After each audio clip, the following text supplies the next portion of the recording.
Now let's take a short break to talk about a perfect pairing of McDonald's favorites. You know that tender, juicy, crispy chicken sandwich you love so much? It's even better when paired with a frozen drink. I mean, think about it. It's hot, you're hungry, and you need the perfect pair to feel better. McDonald's crispy chicken sandwich with a frozen Fanta Blue Raspberry, frozen Coca-Cola, or frozen Fanta Wild Cherry is exactly what you need. Try them today, only at participating McDonald's. Ask Sherwin-Williams during the 4-day super sale September 16th through the 19th and get 40% off paints and stains with prices starting at $26.69. That means 40% off our most popular color family, blue.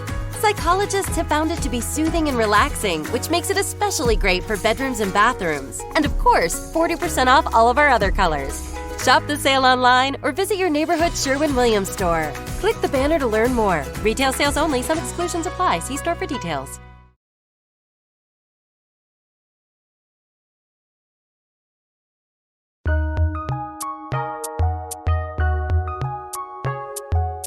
Welcome to the Fantasy NBA Today podcast.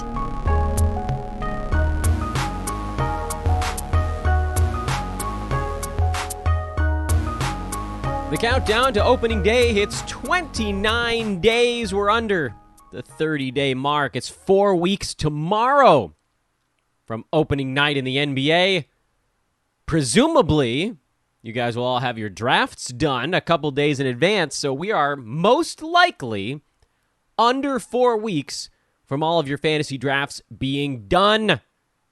Exciting times indeed. Welcome to the show, everybody. This is Fantasy NBA. Today, I am your host, Dan Besbris, as per usual. You can follow me on Twitter at Dan Besbris. You guys know the drill at this point. DANBESBRIS. Seems like every day there's actually a few more of you that are finding me on Twitter. So that's how I know this is the time of year where folks are coming back or new friends are finding the podcast. That might be my favorite thing of all. I do love a new listener. I do love them so. Thank you for tuning in, everybody. Hope you had a lovely weekend. I've lost track now. I think this is off-season episode number 116, but honestly, we're so damn close to the season that it kind of doesn't matter. Regardless, it's either 111 or 116. I know it's not any higher than that. Doesn't really make a difference. Guess it would have been nice to know exactly how many off-season episodes we had to do. Maybe for me only, so I can plan it out next year. I got screwed up this year. This is the first normal off-season we've had in 3 calendar years, and I didn't remember how many shows I really needed to do in here. It's exhausting. Tired. He says at the start of the week. Not much to go on in terms of NBA news. Dennis Schroeder signing with the Lakers for the veterans minimum was pretty much the only thing that emerged over the last couple of days. It doesn't change much because you weren't drafting Russell Westbrook anyway in basically any format, provided he's still on the Lakers. You weren't drafting Patrick Beverley, not because I don't like what he does from a fantasy standpoint. We've been Pat Bev fans here on the pod for a long time, but there's just not really enough there, and he gets hurt too damn often.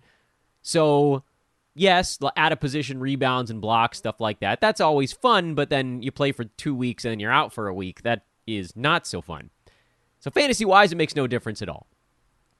On Friday, we went through a mock draft, our latest. We will do that again as this week goes on. But in terms of what mock stuff is going on, I do want to give you guys a little tidbits on that. Next couple mocks we do, I'm not sure that we'll cover them all on this podcast. Some of them will just be Twitter only. So another good reason to drop a follow over there, because I'll probably just hop into a Yahoo public mock that's like 15 minutes out. Those are the ones where no one's joined them yet. And I'll throw the link up on Twitter. And then the first 11 folks that jump in, they'll get to do the mock with me.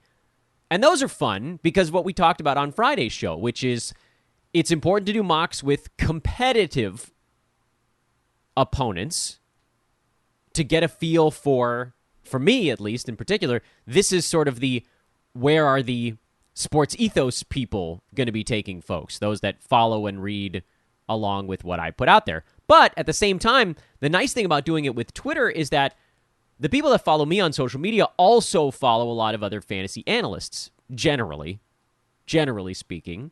So you get this nice little cross-section of pretty damn competitive mock drafters who don't just take all of their information from this podcast. And you can sort of bang out a few of those rapid fire if you want, just to get a feel for where guys are going right now with good competition, if that's the way you feel your league plays out. I thought what we talked about on Friday was actually really interesting and really important. I hope that you guys agreed with me on that front, which was kind of, why do we do mock drafts? How many do you need to do? What types do you need to do? And what can we learn from them? And at this point now, we just kind of need to do one every once in a while to stay on top of where player movement might be. And then the other piece of the puzzle, the other thing I mentioned on Friday's show that I wanted, or that is about to happen, is that I take a little pride in this thing. 9Cat Industry Mock is starting today.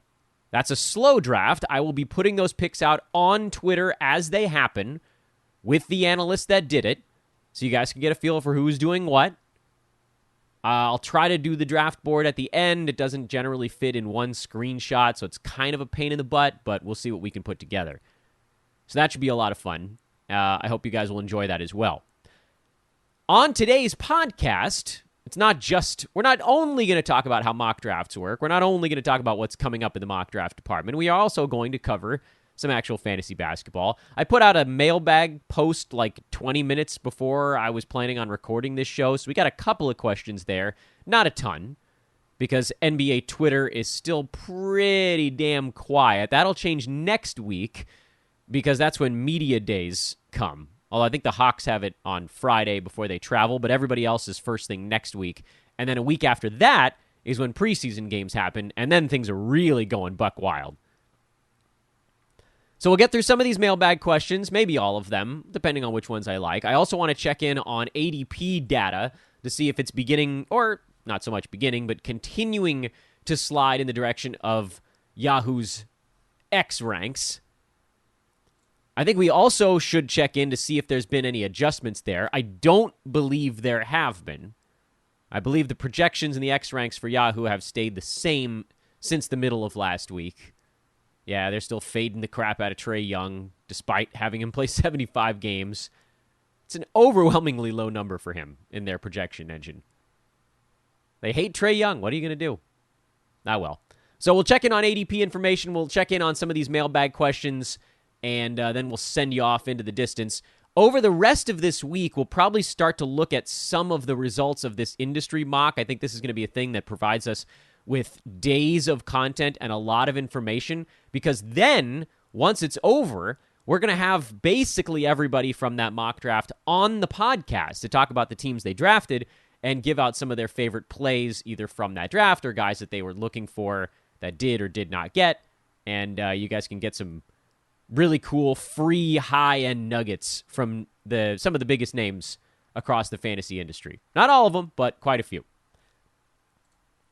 All right, so that's the news on mock drafts. That's the news on what's coming up here. That wasn't promo, though. I don't want you guys to accuse me of doing promo. That was actual, we needed to talk about this fantasy stuff. Let's get into some of the ADP shifts here first. There haven't been many, so I don't think this is going to take us all too dang long.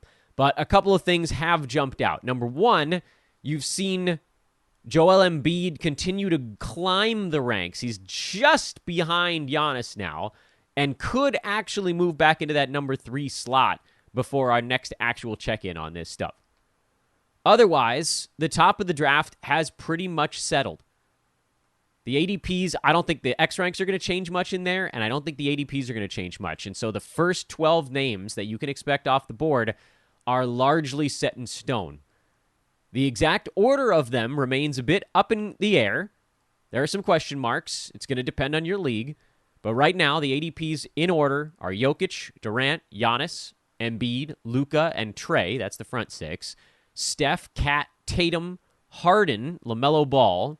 Harden's now moved in front of LaMelo, by the way. I think that was another small change. And then LeBron James to round out the first dozen. There's still a lot of shifting going on in the second round, for whatever that's worth. Kyrie Irving has somehow managed to hang on to that 13th slot, even though his ADP is 15.6. The gap, by the way, between LeBron and Kyrie has grown. Remember, it was 3 on the nose. Now it's 3.1. So it's even bigger than it was before. Dame still behind Kyrie, somehow. Anthony Davis has now moved in front of Ja Morant, whose ADP's fallen to 17, and it's just going to continue to tick down the board. He's just not going there anymore. So that one's kind of a false piece of data, and another reason why it's so important that we've seen the way things have been going up to this point. Booker, Halliburton continues to move up the board. He's still basically where he was, but his ADP is now 19.1. I think this is the first time since we've been doing these check-ins that his ADP has been under 20. DeJounte Murray at 21.6. His has been climbing. Donovan Mitchell still kind of hanging in there despite the trade. X-Rank hasn't moved on him. Paul George, Bam Adebayo, Domantas Sabonis, Darius Garland, Anthony Edwards, who's been on the rise. Jimmy Butler falling. DeMar DeRozan falling, even though his X-Rank is actually staying high-ish. Rudy Gobert is pretty well locked in there. Kawhi, Freddie VanVleet, those guys back near 30. That's kind of amazing. And then the names that we're always looking at, Jaylen Brown has actually shifted back forward a little bit. He's gotten back in front of Robert Williams. Vooch, Ayton, Mobley, Zach LaVine, Zion. All these guys are pretty much locked into their spot. So ADPs in this range, yeah, there's little shufflings going on, but they're fairly minor on the whole. And once you get to this point in a regular draft, you kind of don't care if the ADP is moving up a tiny bit or down a tiny bit. You're starting now to go grab the guys. You're not worried about like who may have fallen from an earlier slot because those guys were probably not dudes you were targeting anyway, or you would have taken them sooner. One of the things that I want to talk about here as we're going through this ADP information is another mental aspect to the fantasy draft. You guys know I love to spend probably more time than anybody on the mental elements of a fantasy draft. And I don't, maybe that makes the podcast a little dry. I'm sure you guys would love me to just tell you the exact order that you should take every player in the NBA. But that's not the way this show goes. The mental side of a draft. We all have our little hurdles that we have to conquer. You do something crazy as the timer's running out. You do something crazy if the guy in front of you takes the last player in your queue. You do something crazy if you're thinking, when do I make my reach? We've talked about all of these things through the offseason and ways to kind of get your head right with those topics. And probably we'll do something else on that front as we get really close to actual fantasy draft time. So maybe in October we'll do a segment. Or you know what? Maybe I'll do a YouTube special on that stuff, like the mental side of fantasy sports drafting, because there's so many aspects to it that you have to kind of clear out of your head. There are two that always get me on the mental side of drafting. There are two things that I fall prey to. Despite now, I don't know, call it doing this professionally for the last 6 years and then playing in fantasy sports for over 2 decades, I'm still vulnerable to two things. And the one I really wanted to focus on today is the idea of a player falling. Okay, I've fallen into this trap before.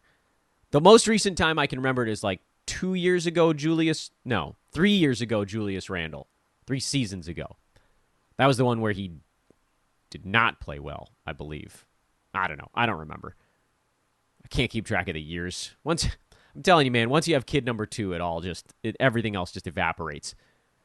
The reason I bring up that particular pick, whatever the hell year that was, where Randall couldn't throw a stone in the ocean, it wasn't this most recent season, because I had long since learned my lesson, and then he was quite good, I believe, the year before that. So it must have been 3 seasons ago. Not important.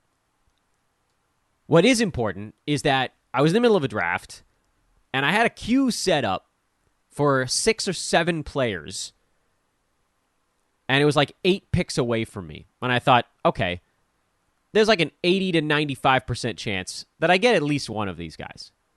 And I was picking very close to the turn at this point. In fact, I might have even been on the turn. I was either the 11th or the 12th pick in this draft, and this was the end of the 5th round. I still remember that part quite vividly. So I had all these guys lined up that I really liked that were going in the 50s. And I thought, come on, one of these damn dudes is going to make it to me. So I loaded them all up into my queue, and I watched and they were fine, and everything was going fine.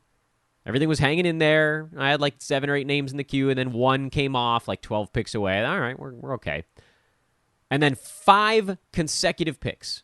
I had 5 guys in the queue and 5 picks away from me, and boom, boom, boom, boom, boom. And it went fast, too. They didn't wait around. All 5 guys in my queue, right out, in 5 picks, and the whole lot of it took like maybe 25 seconds. These folks were going quick. Jonas Valanciunas was the last one on that board. I still remember that as well. Drove me crazy. I thought, surely JV will get to me, because his ADP was outside the top 60 that year. But if any of these guys will make it, it'll be this dude. Nope, he went last. He was the last one off the board right in front of me. And I don't want to say I panicked necessarily, but of course I looked back at the board, which, as we've mentioned a million times, is sorted by Yahoo's X rank, and there was Julius Randle up at the top, someone who had an X rank in the 40s and an ADP in the 40s that year. And there he was, still there on the board. And even though I had my list of guys in front of me, which would have been a little farther down, I think, the alternative here was doing a tiny bit of reaching, if you want to call it that. The idea of the reach is just so far-fetched because, once you're at pick 60, the Yahoo X ranks aren't even remotely close to reality. So it's not even really reaching anymore. But I had my guys, and I thought, all right, well, like the next dude I want has an X rank of like 72 or 73 or something like that. And I thought, okay, well, I have a couple choices here. Do I just take that guy and then the next one I liked, which had an X rank of like 77? Or, well, hey, look at this guy who's not someone I was targeting necessarily. I had him like in the next tier down, but does he now match up with the guys that I was already looking at? Because in my book, I think I had Randall like 1 tier later than a couple of the guys I was eyeballing. So if you were just going based on the guys I wanted on my team, I would have taken the guys with the X rank in the 70s. If I'm now trying to game out like, all right, well, like how many times am I going to have an opportunity to get Randall 15, 20 picks later than he's generally going? Maybe I can still get the guys I'm looking at. All of this is going through my head in 45 seconds. Now you get that boink when you have 10 seconds left. The beep, the clock goes to let you know you're counting down. And now I haven't made up my mind on this, and panic sets in. So forget the idea of panic, because there's plenty of other things you can do to prevent that, which, like, setting up an entire queue all at once would be the answer. I just don't really like doing that, because then you have to go back to your queue and you have to rearrange based on position later on in the draft. I don't like to do it that way. I prefer to see how everybody else is drafting. I'm not actually that worried about the panic part of this. What I am concerned with is this idea of a player falling to you. Because it doesn't really happen with a player you weren't looking at. There's this idea we've talked about plenty of times, and I hate to keep saying that, but we've done a lot of off seasons on this podcast at this point. There's this concept of how far does someone have to fall before they're back in your crosshairs again? And it comes back to these guys that I think a lot of analysts probably just refer to as someone that they're not going to draft, the do not draft list. And we've made a really big point on this show of trying not to refer to guys by a do not draft list, but instead by a this guy will never make it far enough for me to get him anyway list. And I think that moment was a moment where I thought maybe we should call it a do not draft list. But still, it's much more accurate to say, okay, here's a guy who's just never going to fall as far as we need them to for us to get them on our fantasy team. An example this year might be someone like Luka, who I would have no problem drafting in the second round, but obviously he'll never fall to me in the second round. So to that end, he kind of becomes a de facto do not draft list guy. But that's not fair because I love Luka. I just wouldn't draft him in the early first round. I want him in the mid-second. It's never going to happen. So then you get to that moment in a draft where, in that particular instance, it was Julius Randle. It was a guy that I was like, this dude will never fall far enough for me to care about him. And then all of a sudden, he was still on the board, and I was on the turn, so it was never going to get back to me again. I thought, all right, well, I guess And in that moment, as soon as I said, well, I guess, in my head, I had screwed the whole thing up. So you really have to be very clear in your own mind with how far really does a guy have to fall before you now start to consider him again. That year, the answer for Julius Randle should have been the 70s for me. But then, that draft, I didn't have a pick in the 70s. I had picked 60 and 61, and then I didn't have another pick for 23. 80s. 60s and 80s. So there he was in the 60s, and I did something dumb. It needs to be at or beyond the point that you set for yourself. Luka's a great example to use for this coming every draft at this point. Last 2-3 years in a row. What if you're in some wacko league where Luka's still on the board at pick 14? Are you taking him? Sure, why the hell not? Might he lose a head-to-head fantasy battle with Kyrie Irving? Ask Sherwin-Williams during the 4-day super sale September 16th through the 19th and get 40% off paints and stains with prices starting at $26.69. That means 40% off our most popular color family, blue. Psychologists have found it to be soothing and relaxing, which makes it especially great for bedrooms and bathrooms. And of course, 40% off all of our other colors. Shop the sale online or visit your neighborhood Sherwin-Williams store. Click the banner to learn more. Retail sales only. Some exclusions apply. See store for details. By totals value? Yeah, but it won't be that far off. And you'd still get to have Luka at that point. I'm not completely against fun. So don't fall prey to the idea of a player falling so far that they move back into your crosshairs again. Set an actual limit. A real live number so you don't even have to reconsider it. If I had done that, I just didn't think I was going to need to because I had all these damn names lined up, but you just never know what's going to happen. If I had actually said, Julius Randle, I will consider you if you make it past the 70s, and I had just stuck to my guns, but I hyperventilated for 5 seconds, I lost my cue, and then dumb things happened. Oops. Friends, the Brewski 150 is out for Ethos 360 subscribers in 9 days. Be the first, the very elite first names on the board to look at the greatest list in the history of fantasy basketball as it makes its 2022 debut. 9 days from today. Go to sportsethos.com, get an Ethos 360 membership, and enjoy the Brewski 150 in 9 days. Plus, everything in the draft guide, everything in the in-season fantasy pass, everything in the DFS pass, and everything in the wager pass, all rolled into one monthly fee on that Ethos 360 package.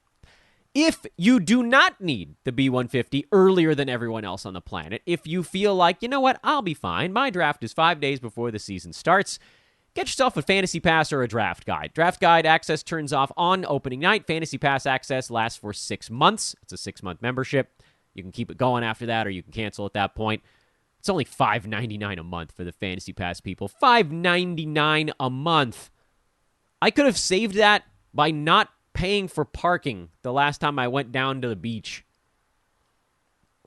2.5 times over, actually. Hello, Los Angeles. You could save $5.99 probably 15 to 20 times a month if you really wanted to.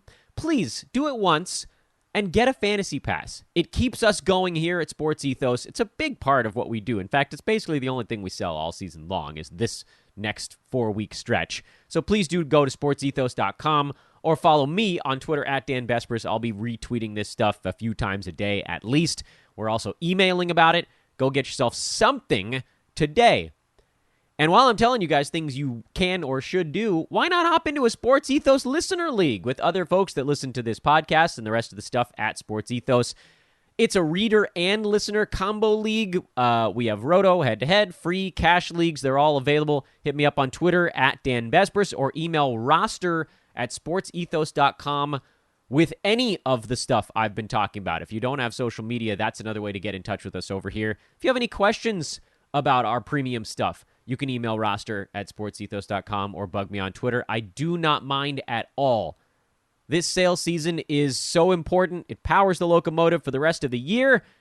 when I don't really tell you guys to buy anything from Sports Ethos. This is the only time. So please go do it. And again, bug me if you have any questions. That's at Dan Vespris. Handful of questions came in here on my last second mailbag, and I want to start with Jakob Poeltl. That's Scott has a Jakob Poeltl question. Actually, a question kind of about a handful of centers. Oh, I got that wrong. That was Flyby Fantasy with the initial question. Sorry, Scott. Flyby with a Jakob Poeltl question. Scott had some additional stuff that tacked onto the end. So we'll roll all of this into one combo amalgam question. So, thoughts on Jakob Poeltl? The question says, seems like he could, with a little asterisk there, be a top 50 guy, but nobody's really talking about him. Role is secure, gone up in value in minutes every year. What's the argument for or against a top 50 season for Jakob Poeltl? The argument against is extremely one-dimensional, and it's the tank. From a head-to-head standpoint, I get it. You're afraid that the Spurs are either going to move him or shut him down towards the end of the season. And it could happen. It's hard to know because the Spurs are so young and not very good that they might not need to do any kind of full-scale shutdown to lose a bunch of ball games this year. On the other hand, they're still the Spurs, and they still happen into wins more often than they should. Last season, Poeltl got off to an really not that bad of a start. He's such a funny story from last year. Poeltl finished at number 67 on a per-game basis. His first half and second half counting stats really didn't differ all that much. First 40 versus last 40 kind of thing. The only real difference for Jakob that moved him from top 100 the first half of the season to top 40 the second half of the season was that his free throw stroke went from abhorrent to just bad. First half of the season, he was shooting 39% at the foul line? It was not savable. You needed multiple good free throw shooters to cancel out the damage he was doing. All season long, he was in that realm of 14 points, 10 rebounds kind of deal. He had really good blocks numbers. Just reliable, traditional big man stats. He was at 12 points and 9 boards. Yeah, that got better in the second half. It went up to 14 and 10, so it did improve. His blocks got a little better in the second half. But that free throw thing, from 40% is just ridiculous. So yeah, he saved his season those final 30-some-odd games. First half, couldn't shoot the free throw at all outside the top 100. Second half, could a little bit shoot the free throw and inside the top 40. Finished at 67. On a game-to-game standpoint, you've got to figure that his production's going to be relatively level. He probably won't have as many easy looks without DeJounte Murray running things. So does that hurt his field goal percent a little bit? It could. Do the blocks fluctuate back down in any way? I don't know. Those feel a little bit fluky regardless. He just had a couple months where he didn't block as many shots, and he had a couple months where he did. Steals are fine for a big man. Rebounds are going to be 9 to 10. Those might even tick up a little bit because remember, Murray, a very good rebounding guard. Replace him with guards that don't rebound as well. Poeltl probably tumbles into, half a rebound more. It won't be a massive thing, but probably won't go the other way. Free throws, tough to know. Is he 40, 50, 60%? Who the hell can tell? And he'll be a good field goal percent guy. He makes sense as someone you could draft between 50 and 60 and feel relatively comfortable with. He's probably not going to blow that number away. And yes, he played 68 games this last year. There's a very real chance that the Spurs need to lose games, and so he gets extra rest days. There's a very real chance Jakob Poeltl plays 62 out of 82 games this year. Which means drafting him at 50, he probably won't hit that mark by totals. He might hit that mark on a per-game basis. You might see him go nuts if the Spurs come whisper in his ear before the season, hey, dude, you're only going to play in 70% of our team's games, so, go nuts when you're out there. He might take more shots. He might try to do more things. Who knows? There's that counterbalance where the per game might actually improve on a team that he knows he's going to lose. If they trade him near the All-Star break, that's also a possibility. I don't we don't really know if he's a guy they feel like they need to build around going forward. So, there's risk around the second half of his season. But from a roto standpoint, you get 50-some-odd games out of Poeltl this year of top 60-level center production. That's not bad. Still, I think I would target him more as a 6th rounder than a 5th, precisely because of that risk around his name. And I think he'll probably fall to more like a 6th rounder because of that risk hovering around his name. Hope that made sense. So that's the story on Poeltl. The follow-up question here from Scott was about Onyeka Okongwu, actually, possibly having a breakout season. I think we've put the cart before the horse a little bit on the Okongwu front. And it's not because he's not good, and it's not because he doesn't actually make the Hawks better offensively this coming season than does Clint Capella. The problem is that Capella is substantially better defensively than Okongwu. And that really is more what the Hawks need. Because Trae Young, now DeJounte Murray, they have John Collins, Bogdan Bogdanovic. These guys can handle the offensive load. They don't really need a center that can, shoot a 15-foot jumper as opposed to one who can only score right around the rim. They can handle it with just the Rudy Gobert offense-level center. Not getting Rudy Gobert defense out of Clint Capella, but you are getting improved defense. And Clint still has 3 years left on his deal. Okongwu is not a guy that takes the Hawks to the next level as a big minutes contributor. Yes, there is a chance that, and especially during the regular season, in an effort to make sure that Capella stays healthier, you might still see Clint's minutes trickle down.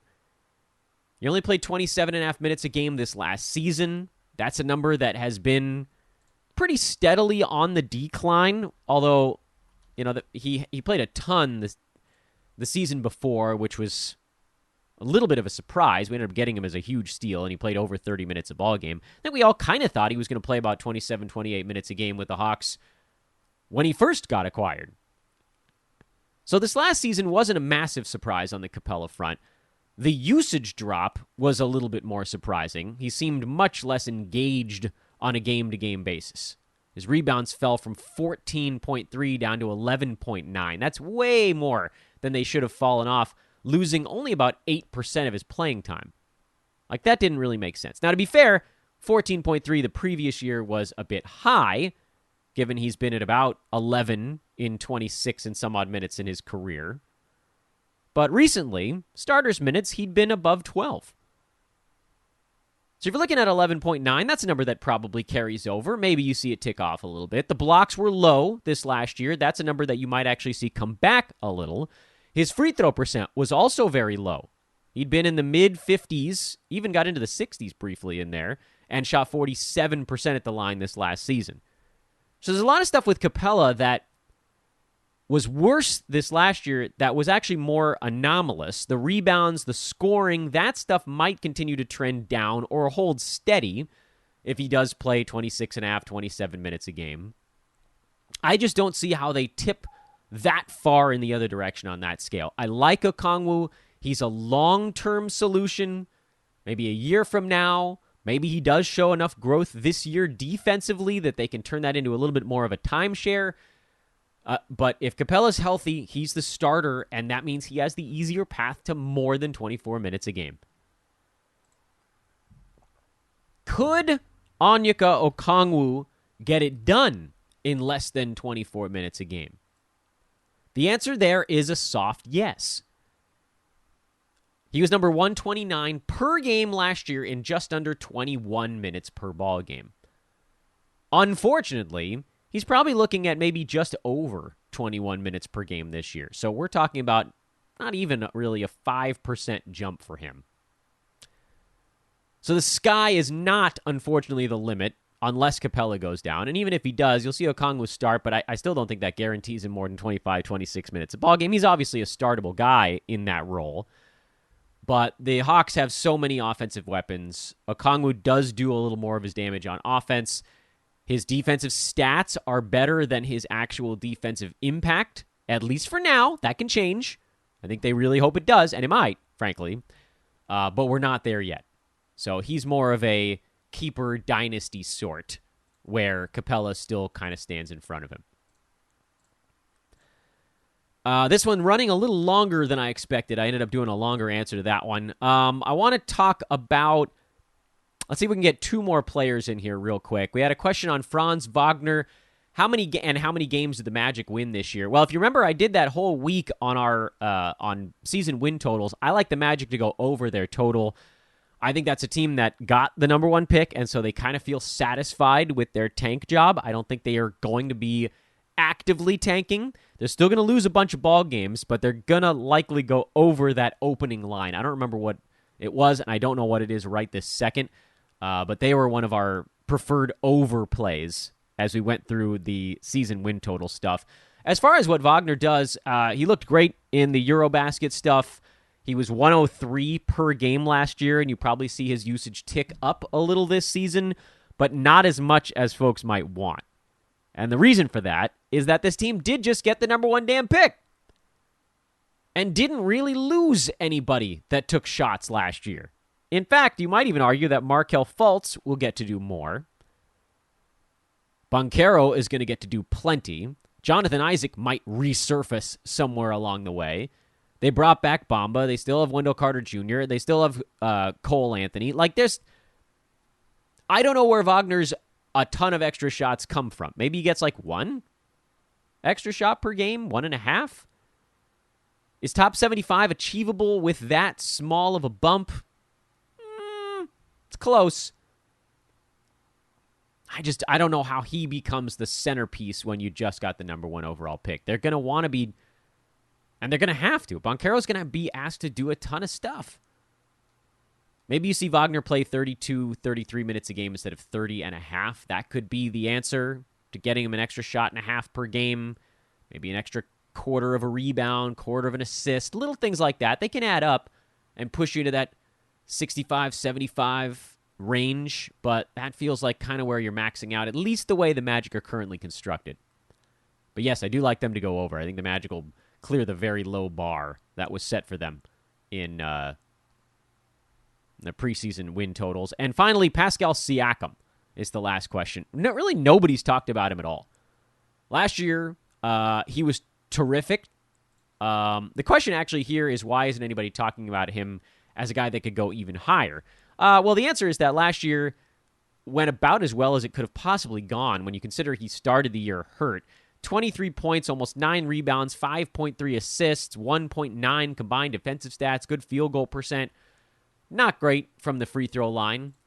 But overall, you're talking about a season that was probably the high watermark for Siakam. And you can go back to the books and you can try to figure out places where things could improve. Yes, the free throw percent could come back a little bit. He's 77 for his career. He was 82 the previous season, in fact. 3-point percent got better. His 2-point field goal shooting got way better this last year. And that's a big jump up from where it had been over the previous 2 full seasons. And I guess you could say, well, maybe he was a little bit healthier this year, but the assists were also really high. He played 38 minutes a game, so it's not like you're going to get anything more on that front out of him. I just find it hard to believe that one thing gets better without something else taking a small hit. If we really do assume, I think we kind of have to, that things like free throw percent, field goal percent, they will fluctuate a little bit on a year-to-year basis. A best world for him is field goal near where it was last year, 49, because the 3-point shooting was decent and he didn't take that many of them. He scaled those back a little bit. And the free throw comes back up near 80. But I don't know how you ask him to play or do any more on a game-to-game basis. So you're looking at just hoping that his free throw percent comes up, but nothing else goes down. Could it happen? It could. And if he turns his free throw from a negative into a kind of break even, then yeah, he goes from a third rounder to a second rounder. And he was pretty durable last year, but can we expect that to happen again with the wear and tear the Raptors put their guys through? And on top of that, it's not like his ADP is low. He's going in the mid-third. He's going at 31, roughly, after posting top 35 value last year. So there isn't a whole lot of room for him. In fact, his preseason rank is 29.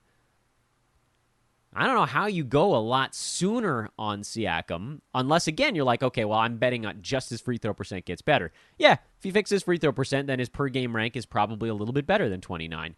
But, again, you have to hope everything else holds. And I just think his ADP is good.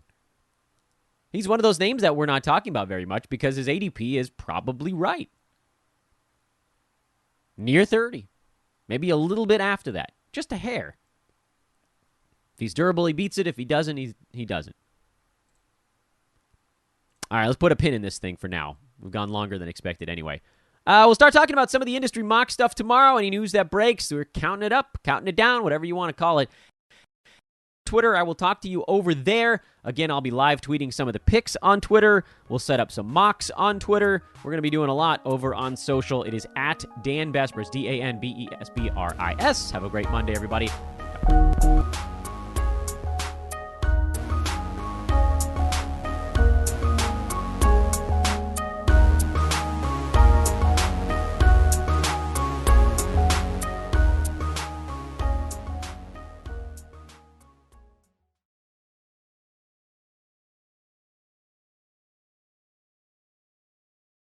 Now let's take a short break to talk about a perfect pairing of McDonald's favorites. You know that tender, juicy, crispy chicken sandwich you love so much? It's even better when paired with a frozen drink. I mean, think about it. It's hot, you're hungry, and you need the perfect pair to feel better. McDonald's crispy chicken sandwich with a frozen Fanta Blue Raspberry, frozen Coca-Cola, or frozen Fanta Wild Cherry is exactly what you need. Try them today, only at participating McDonald's. Ask Sherwin-Williams during the 4-day super sale September 16th through the 19th and get 40% off paints and stains with prices starting at $26.69. That means 40% off our most popular color family, blue. Psychologists have found it to be soothing and relaxing, which makes it especially great for bedrooms and bathrooms. And of course, 40% off all of our other colors. Shop the sale online or visit your neighborhood Sherwin-Williams store. Click the banner to learn more. Retail sales only. Some exclusions apply. See store for details.